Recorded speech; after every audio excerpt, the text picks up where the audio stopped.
Latest எபிசோடுகளை விளம்பரங்களே இல்லாமல் காணுங்கள்.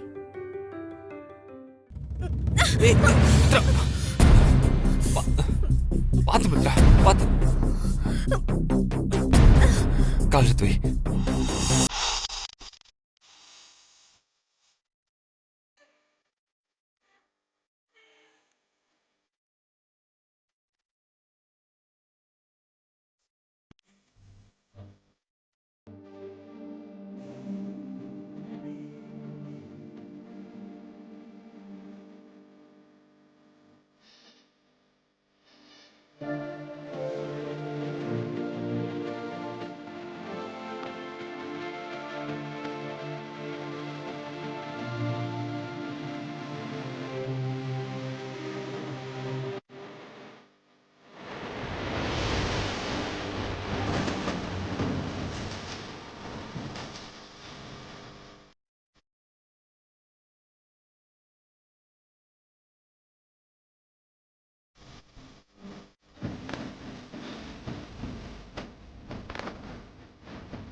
Okay தானே?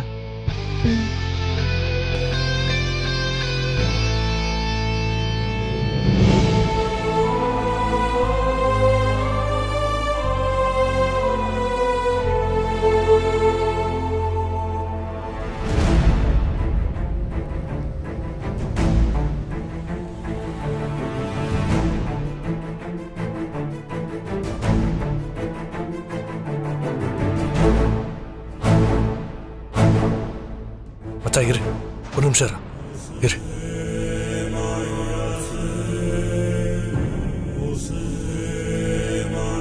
வா. வாடா.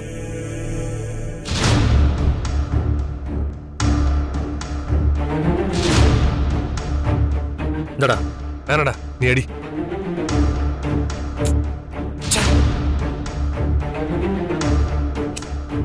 என்ன மச்சான் இப்படி சொதப்பிருச்சு? அவங்க கை கால் உடைஞ்சு ஒரு மாசம் வீட்டுல இருந்திருந்தாலாவது என் மனசு கொஞ்சம் நிம்மதிப்பட்டிருக்கும். ஆக்சிடென்ட் ஆகி 2 மணி நேரத்துக்குள்ள எல்லாரும் டிஸ்சார்ஜ் ஆகி வீட்டுக்கு போயிட்டாங்கடா. அதான்டா எனக்கு ஆச்சரியமா இருக்கு. அவ்வளவு பெரிய லாரி மோதியும் எப்படி இவங்க தப்பிச்சாங்க? மிராக்கலா இருக்குடா. சரி சரி, அதையே பத்தி பேசிட்டு இருந்தா ஒரு பிரயோஜனம் கிடையாது. நெக்ஸ்ட் என்ன பிளான் பண்றோம்னு சொல்லு. மச்சான், ஒரு வாட்டி எதாச்சியா ரோட்ல ஆக்சிடென்ட் நடக்கிற மாதிரி ட்ரை பண்ணலாம். மறுபடியும் அதே மாதிரியே பிளான் போட்டா எல்லாருக்குமே டவுட் வந்துடும், மொத்தமா மாட்டிக்குவோம். ஆமாண்டா மச்சான், மறுபடியும் லாரி விட்டு தூக்குற பிளான் போட வேண்டாம். அதான் ஒரு வாட்டி ஃபெயிலியர் ஆயிடுச்சு. மறுபடியும் நம்ம ஏன் அப்படி பிளான் பண்ணோம்? அடுத்த பிளான் என்னன்னு சொல்லு.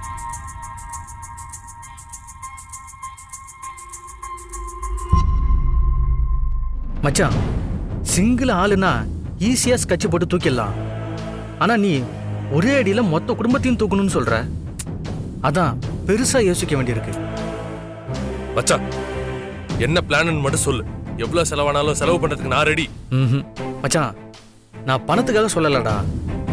இவங்க எல்லாரையும் ஒன்னா தூக்கணும்னா அவங்க எல்லாரையும் ஒரே இடத்துக்கு கூட்டிட்டு வரணும். இன்னைக்கு கார்ல வந்த மாதிரி தனித்தனியா இருந்தாங்கன்னா ஒண்ணுமே செய்ய முடியாது. மச்சான், சும்மா வளவலன்னு பேசாம என்ன பண்ணணும் மட்டும் சொல்லு. எனக்கு தெரிஞ்சு ஒரு ஐடியா தான் மச்சான் இருக்கு. பேசாம மொத்த குடும்பத்தையும் நீ அவுட் ஸ்டேஷன் கூட்டிட்டு வந்துரு. இந்த ஊட்டி, கொடைக்கானல், டாப் ஸ்லிப் மாதிரியான இடத்துக்கு டூருக்கு போற மாதிரி போயிட்டோம்னா அங்க வச்சு மொத்த குடும்பத்தோட கதையையும் முடிச்சிடலாம். யாருக்கும் டவுட் வராது.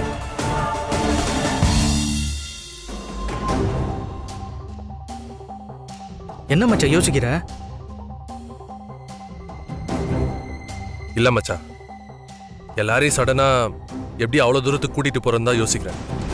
இப்பதான் கொஞ்ச நேரத்துக்கு முன்னாடி நீ பிளானை சொல்லு, எவ்வளவு செலவுனாலும் நான் பண்றேன்னு சொன்ன. இப்ப யோசிக்கிற? மச்சான், நான் பிளானை சொல்லிட்டேன். அவங்கள அங்க கூட்டிட்டு வரதும் வராததும் உன் கையில தான் இருக்கு. நல்லா யோசிச்சுக்கோ.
அந்த லாரி டிரைவர் பார்த்ததையும் அந்த ஆள் ஃபோன்ல பேசினதையும் பார்த்தா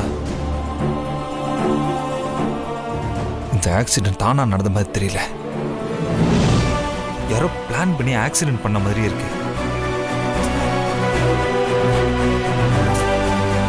நம்மளை கொலை பண்ற அளவுக்கு யார் நமக்கு எதிரி?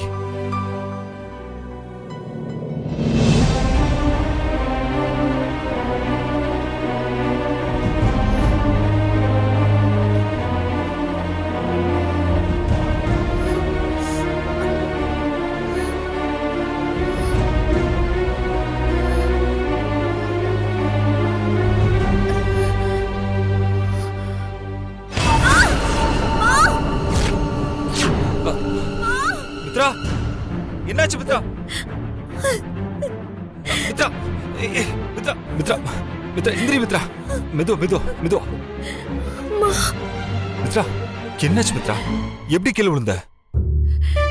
ரெஸ்ட் ரூம் போக எழுந்த கால் தவறி கீழே விழுந்துட்டேன். என்ன மித்ரா, உன்னால தான் தனியா நடக்க முடியாதுல்ல? ஏன் நான் கூப்பிட்டா வர மாட்டான்?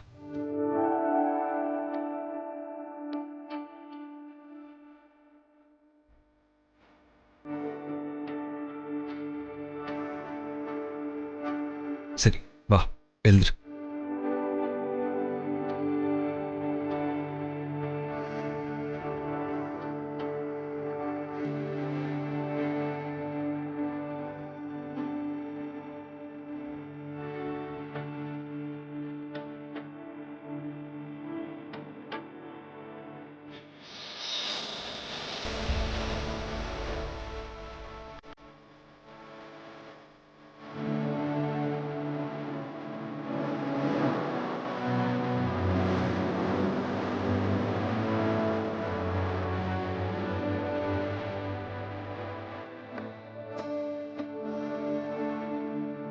வா.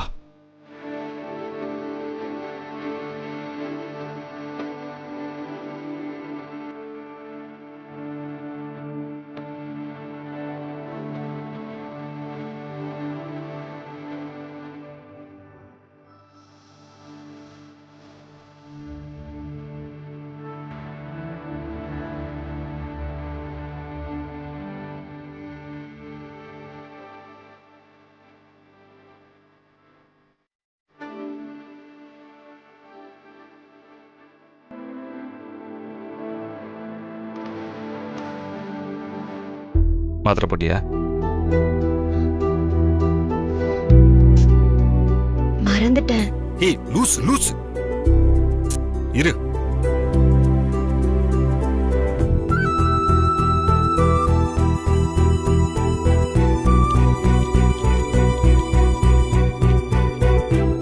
மித்ரா, காட்டு. ஆ.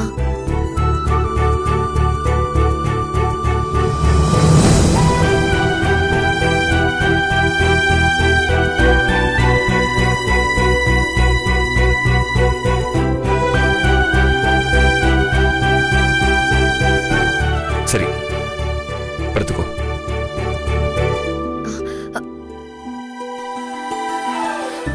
சாரி. எதுக்கு மித்ரா? எல்லாத்துக்குமே தான். என்கிட்ட நீங்க நெருங்கி நெருங்கி வரும்போதெல்லாம் நான் விலகி விலகி போனேன்ல, அதுக்குதான்.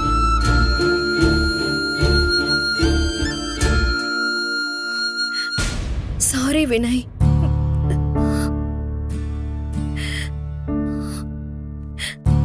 இங்கே பாரு மித்ரா, இந்த மாதிரி நேரத்தில் நான் ஹெல்ப் பண்ணுறதெல்லாம் பார்த்துட்டு நீ ஃபீல் ஆகி எமோஷ்னலில் இதெல்லாம் சொல்கிறேன்னு நினைக்கிறேன். இதெல்லாம் நிரந்தரம்ல மித்ரா.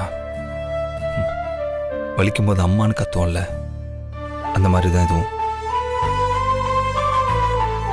இதெல்லாம் சரியாகி நீ நார்மலான மனநிலைமையில் வந்து நல்லா யோசிச்சு உன் சாரியை சொல்லுன்னு நான் அப்போ ஹாப்பியாக அக்செப்ட் பண்ணிக்கிறேன். இப்போ நீ ரெஸ்ட் எடு. வா.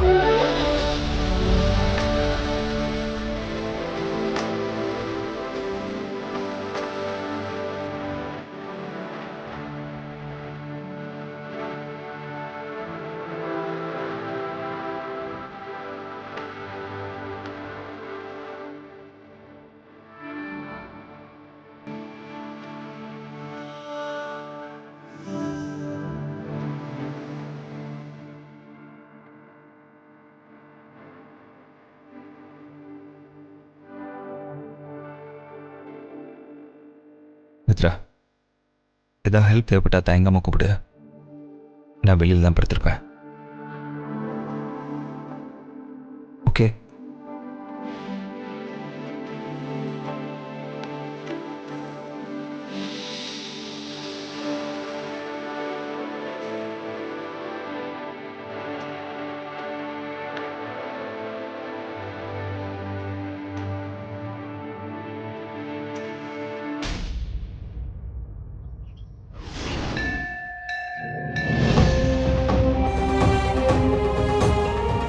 என்ன வினய், அவசரமா வர சொன்னீங்க? ஏதாவது எமர்ஜென்சியா? ஒன்றும் ப்ராப்ளம் இல்லைல்ல? அதெல்லாம் எதுவும் இல்லை சார். Okay okay. மித்ரா இப்போ எப்படி இருக்காங்க? ஓகேவா? நைட்டு மட்டும் கொஞ்சம் பெயின் இருக்குன்னு சொன்னா இப்போ பரவாயில்ல சார். ஓகே வினய். எல்லாம் கைக்கூடி வர நேரத்துலையா உங்களுக்கு இப்படி ஆகணும்? பாவம், அந்த கடவுளையே உங்கள் ஃபேமிலியை மட்டும் இப்படிலாம் சோதிக்கிறாருன்னு தெரில.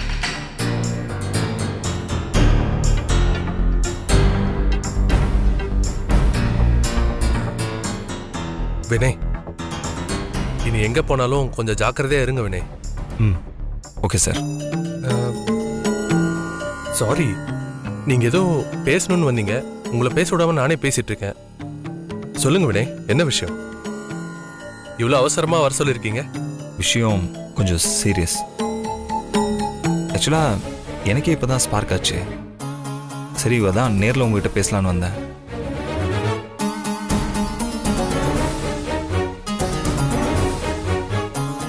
என்ன? எங்களுக்கு நடந்தது ஆக்சிடென்ட் இல்லை சார்.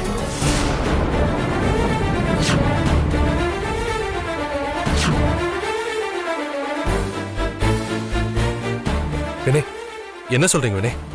எனக்கு புரியல. ஆமாம் சார், எங்களுக்கு நடந்தது ஆக்சிடென்ட் இல்லை, திட்டம் போட்டு பண்ண அட்டம் மர்டர்.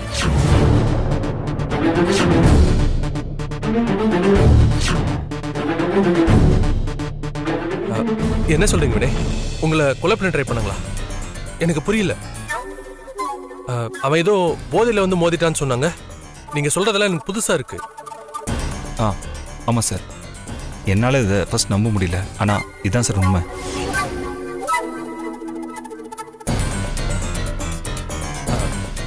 அதெல்லாம் சரி, எதை வச்சு அந்த லாரிக்காரன் உங்களை கொலை பண்ண ட்ரை பண்ணான்னு நீங்க சொல்றீங்க? சார், அவன் ஆக்சிடென்ட் பண்ணிட்டு லாரியை நிப்பாட்டி எங்களை திரும்பி பார்த்து யாருக்கிட்டையும் ஃபோன் பண்ணி பேசினான் சார். யாரோ எங்களுக்கு வேண்டாதவங்க தான் இந்த மாதிரிலாம் பண்ண சொல்லியிருக்காங்க. அதனால தான் உங்ககிட்ட ஒரு வார்த்தை சொல்லிட்டு போலீஸ்கிட்ட கொடுத்த கம்ப்ளைண்ட்டை இன்னும் தீவிரமா விசாரிக்க சொல்லலான்னு இருக்கேன். கோயம்புத்தூர்ல வந்து உங்களை கொலை பண்ற அளவுக்கு அப்படி யாரு இருக்கா வினய்? சும்மா தேவையில்லாம கன்ஃபியூஸ் ஆகி உங்களை நீங்களே போட்டு குழப்பிக்காதீங்க. இல்லை சார், எனக்கு நல்லா தெரியும் அவன் எங்களை கொலை பண்ண தான் சார் ட்ரை பண்ணான். வினய், இல்ல வினய், அப்படியெல்லாம் ஒன்றும் இருக்காது. நீங்க ஓவரா திங்க் பண்றீங்கன்னு நினைக்கிறேன். வினய், சரி விடுங்க. நீங்க சொல்றதை நான் கன்சிடர் பண்றேன். கோயம்புத்தூர் சிட்டி கமிஷனர் எனக்கு ரொம்ப தெரிஞ்சவர் தான். இதை பத்தி நான் அவர்கிட்ட பேசுறேன். நீங்க மித்ராவை கன்வின்ஸ் பண்ற வேலை என்னவோ அதை மட்டும் பாருங்க. தேவையில்லாம பயப்படாதீங்க.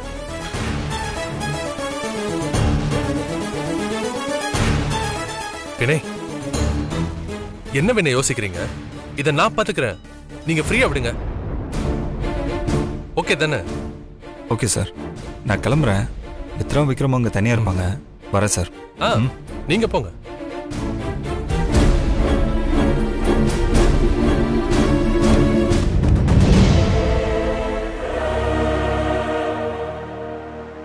குணா சொன்ன மாதிரி இந்த ஊர்லயே வச்சு இன்னொரு பிளான் போடுறது ரிஸ்க் தான். வினய்க்கு இப்பவே சந்தேகம் வர ஆரம்பிச்சிருச்சு. அவங்கள சம்பவம் பண்ணது நான் தான் தெரிஞ்சு அவன் என் கழுத்தை பிடிக்கிறதுக்குள்ள அவன் குடும்பத்தோட மொத்த கதையும் க்ளோஸ் பண்ணி ஆகணும். பண்றேன். கூடிய சீக்கிரமே இவங்க எல்லாருக்கும் ஒரு முடிவு கட்டுறேன்.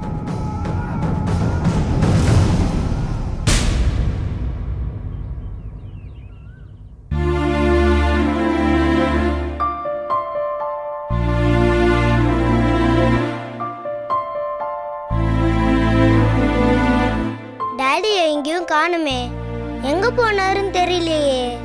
வீடு ஃபுல்லா தேடி பார்த்துட்டேன், ஆளையே காணோம். பிரியாணி வாங்கி கொடுக்காததால் கணவன் மண்டையை கட்டையால் அடித்து உடைத்த மனைவி. வர வர இந்த பொண்டாட்டிக்கு இவ்வளவு வயலண்டா பிஹேவ் பண்ண ஆரம்பிச்சிட்டாங்க. அங்கிள், டேய் என் குட்டி மாப்பிள, என் செல்ல குட்டி சிங்க குட்டி, எந்திரிச்சிட்டியா? அங்கிள், டாடி எங்க?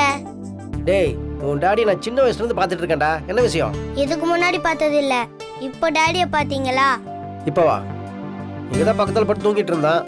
எங்க போயிருப்பான்? இந்த வீட்டுல இருக்கிற எல்லா ரூம்லயும் தேடி பாரு, எங்கேயாவது இருப்பான். நான் வீடு முழுக்க தேடி பார்த்துட்டேன், எங்கேயுமே காணோம். காணாமா? எங்கிட்ட சொல்லாம எங்கேயும் போக மாட்டானே. எங்க போயிருப்பான்? குட்டி மாப்பிள, உங்க அம்மா ரூம்ல பாத்தியா? இல்லையே. அங்க போய் பாரு, அங்கதான் இருப்பான். அப்படியா? அப்படிதான் சொன்ன குட்டி மாப்பிள. திரும்ப அப்படிங்கிறீங்களான்னு என்ன அர்த்தம்? என் மூஞ்சில பார்க்க சொல்ல, உங்க அம்மா ரூம்ல போய் பார்க்க சொன்ன. போய் பாரு. போ.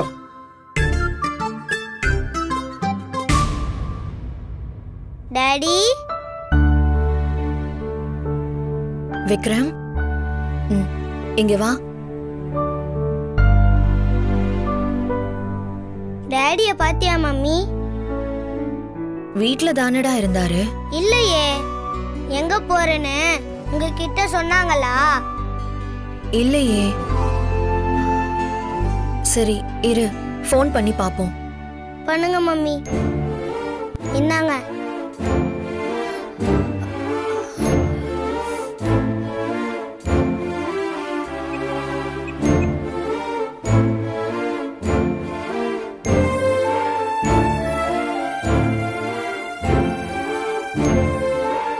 என்னாச்சு மம்மி? போனை எடுக்க மாட்டேங்கிறாருடா.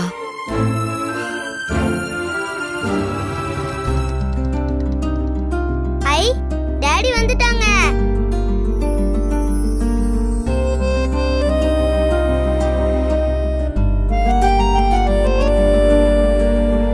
டாடி. விக்ரம், எங்க டாடி காலையில கிளம்பி போயிட்டீங்க? கடைக்கு போனேன்டா. டேய் மாப்பிள, காலங்காத்தால எங்கடா போயிட்டு வர? சொல்றேன் மாம்சே. சரி, இது என்னடா கையில? கடைக்கு போய் கொஞ்சம் ஆர்கானிக் திங்ஸ்லாம் வாங்கிட்டு வந்தேன். மித்ராவுக்கு அடிபட்டிருக்கல, அதான் உடம்பு தேர்றதுக்கு கொஞ்சம் ஃப்ரூட்ஸும் வாங்கிட்டு வந்தேன். டேய், அதான் மித்ரா உடம்புக்கு சரியில்லைன்னு தெரியுதுல்ல, அப்போதுக்கு நாம சமைக்கணும். பேசாம ஹோட்டல் ஆர்டர் பண்ணி சாப்பிடலாம்ல? மாம்சே, என்ன பேசுற நீ? இப்பதான் நம்ம அவளை ரொம்ப கவனமா பாத்துக்கணும். இப்போ கடையில வாங்கி கொடுக்குற சாப்பாடுலாம் எந்த அளவுக்கு ஹைஜீனிக்கா இருக்கும்னு தெரியாது. அதனாலதான் நானே கடைக்கு போய் ஆர்கானிக் திங்ஸ்லாம் வாங்கிட்டு வந்துட்டேன். இதை வச்சு நம்ம அவளுக்கு நல்ல ஹைஜீனிக்கா சாப்பாடுலாம் சமைச்சு கொடுத்தோன்னா அவ உடம்பு நல்லபடியா ஆயிடும்ல. மாப்பிள, பொண்டாட்டி மேல பாஸ்தா காட்டுறதுல என் அக்காவோட புருஷனே சும்மா மிஞ்சிட்டடா. ஓ அப்படியா? நீ இப்படி சொன்னனே நான் அப்பாவுக்கு ஃபோன் பண்ணி சொல்றேன். என்ன போயா? ஃபோன் பண்ணி சொல்லி தொலைச்சிடாதடா. அப்புறம் போனை போட்டு உங்க அப்பா உங்க அக்காவை நான் எப்படியெல்லாம் பாத்துக்கிறேன் தெரியுமா கதை கதையா சொல்லி என் கழுத்து இருப்பாரு. முதல்ல நம்ம மொபைல் ஆஃப் பண்ணி வைப்போம். இவன் சொன்னாலும் சொல்லிடுவான்.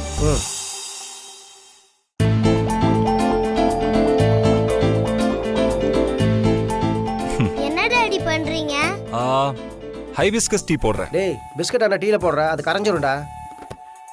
அங்கிள் அது பிஸ்கட் இல்ல. பின்ன என்னவா? பிஸ்கஸ். பிஸ்கஸ்ஸா? பிஸ்கஸ்னா செம்பருத்தின்னு அர்த்தம். ஓ அதை செம்பிருத்தெல்லாம் சொல்லிட்டு போக வேண்டியது தானே. அப்புறம் எதுக்கு ஏதோ ஐ பிஸ்கஸ் புஸ்கஸ்ன்னு அப்பா மகனு சேர்ந்து சொல்றீங்க? சிரிப்பு பாரு, ஆனால் பதில் சொல்ல மாட்டானுங்க. சொல்லிட்டா மட்டும் உனக்கு தெரிஞ்சிட போதா என்ன? தாடா நான் கொஞ்சம் டேஸ்ட் பண்ணி பார்க்குறேன். வேணாம் பொண்டாடிக்க போய் கொடு. குட்டி மாப்பிள்ள உங்க அப்பா உங்க அம்மாவுக்கு டீ கொடுக்குற அழகா நம்ம போய் பார்க்கலாமா?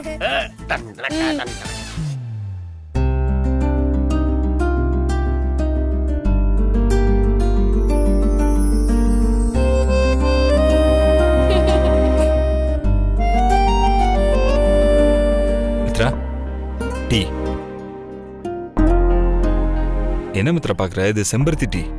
பிரஷ் பண்ணல. பிரஷ் பண்ணாம எப்படி டீ? ஏன் குட்டி மாப்பிள்ள பல்லு வலிக்கிட்டா டீ குடிப்பாங்க? ஆமா அங்கிள், பிரஷ் பண்ணிட்டு தான் டீ குடிக்கணும். என்னால் முடியாது, நான் டீ குடிச்சிட்டு தான் பல்லு வளர்க்குவேன். ஓகே, நீ பிரஷ் பண்ணிட்டே டீ குடிக்கலாம். மித்ரா என்ன பாக்குற? இரு வர.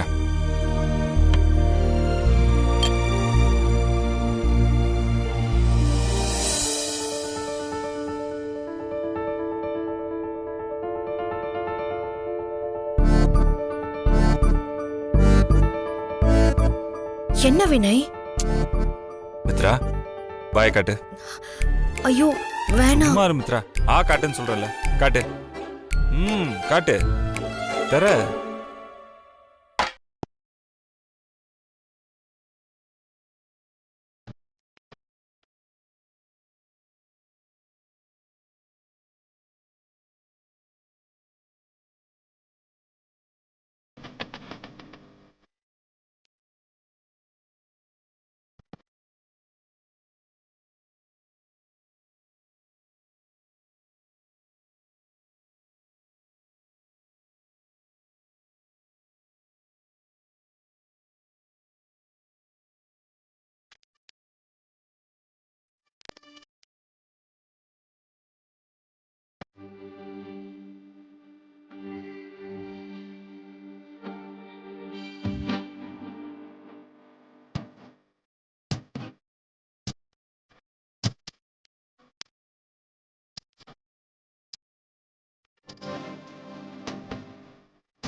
சாசு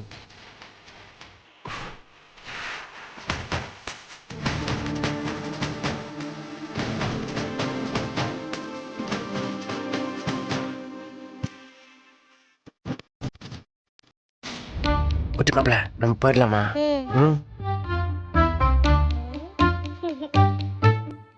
மித்ரா நேத்து ஹாஸ்பிட்டல்ல இருந்து வந்ததுல இருந்து நீ ட்ரெஸ் எதுவுமே சேஞ்ச் பண்ணிக்கல. இரு நான் உனக்கு ட்ரெஸ் சேஞ்ச் பண்ணி விடுறேன். இரு வர.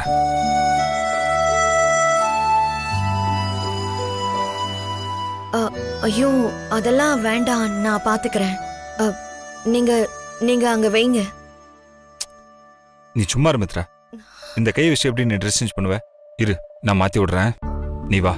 ஐயோ இல்ல, நான் மாத்தி விடுறேன், வா வா வா.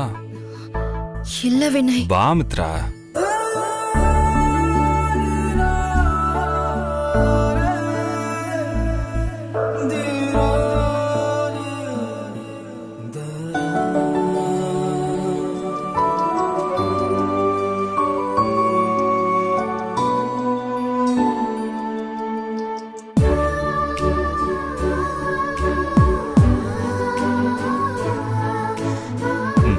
ஓகே தானே?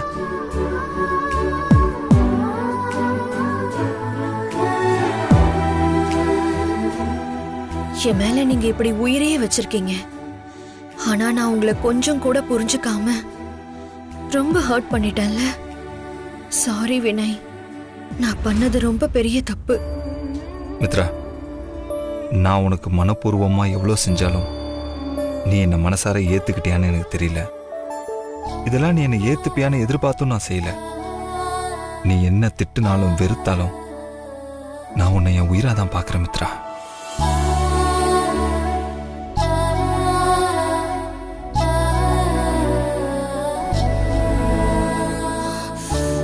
ஏய் மித்ரா, பார்த்து நீ இரு, நான் போய் ஒரு நிமிஷம் சேர் எடுத்துட்டு வந்துடுறேன்.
மித்ரம்மா,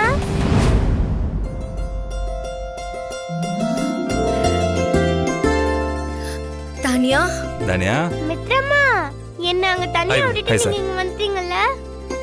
ஐயோ அதெல்லாம் இல்ல தானியா. நீ எப்பவும் என் மனசுலயே இருப்ப.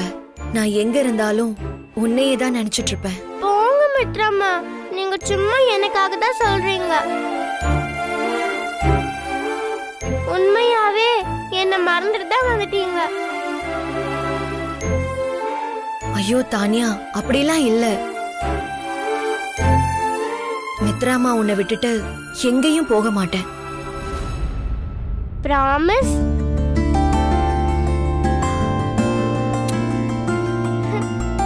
ப்ராமிஸ். தானியாவுக்கு அவங்க அம்மா போனதுக்கு அப்புறம் எல்லாமே மித்ரா தான். மித்ராவை விட்டு ஒரு நாள் கூட பிரிஞ்சிருக்க மாட்டான். அதுக்காக இப்ப என்ன பண்ண முடியும்? யார் தலையில என்ன எழுதியிருக்கோ அதுபடிதான் நடக்கும். என்ன வினய்? சார் ஏன் சார் இப்படிலாம் பேசுறீங்க? பின் என்ன வினய், நீங்க எல்லாரும் சடனா அந்த வீட்டை விட்டு வந்துட்டீங்க. நீங்க எல்லாம் போனதுக்கு அப்புறமா அந்த வீடே வெறிச்சோடி போன மாதிரி ஆயிடுச்சு. யாருக்கும் மனசே சரியில்லை வினய். அதுக்காக உங்க எல்லாரையும் அங்க வாங்கன்னு சொல்ற அளவுக்கு நான் மனசாட்சி இல்லாதவன் கிடையாது. உங்க பர்சனல் விஷயத்தில் தலையிடுறதுக்கு நான் விரும்பல வினய். சார் அப்படிலாம் எதுவும் இல்லை சார். வினய், எங்களுக்காக இல்லைனாலும் தானியாக்காகவாது நாமே ஒரு ஃபேமிலி டூருக்கு போகக்கூடாது?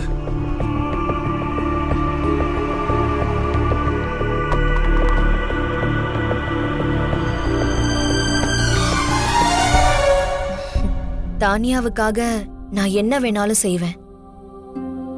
ஒரு ட்ரிப்பு தானே, தாராளமா போலாம்.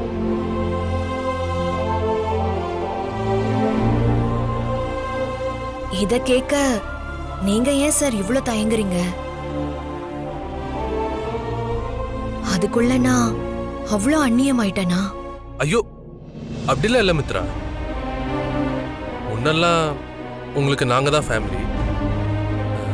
இப்போ உங்களுக்கு தான் இன்னொரு ஃபேமிலி இருக்கே. அதை நான் ரெஸ்பெக்ட் பண்ணணும்ல.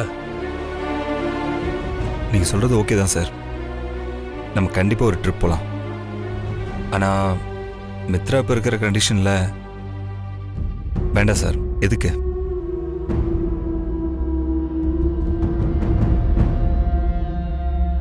ஆமா வினய், முதல்ல மித்ராவோட ஹெல்த்தை பாருங்க. மித்ராவோட ஹெல்த் சரியானதுக்கு அப்புறம் ஒரு நாள் நம்ம கண்டிப்பா போகணும். ம் கண்டிப்பா. மித்ரா, நீங்க உங்க உடம்ப பாத்துக்கோங்க. ம் ஓகே சார்.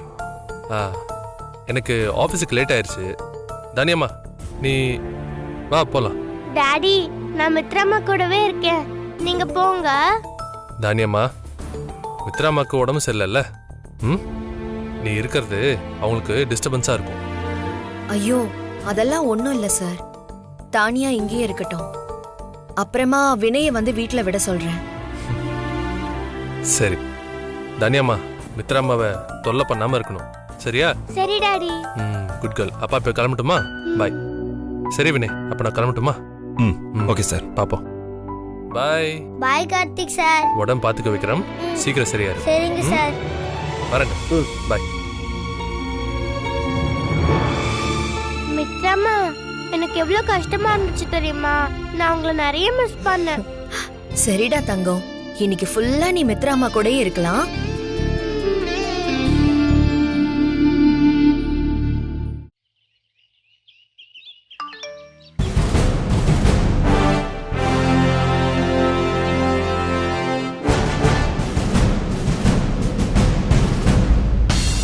ஐயோ தானியா, அப்படிலாம் இல்ல.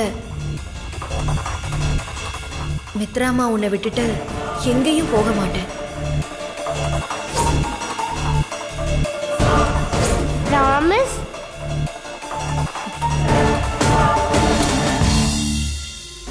ப்ராமிஸ்.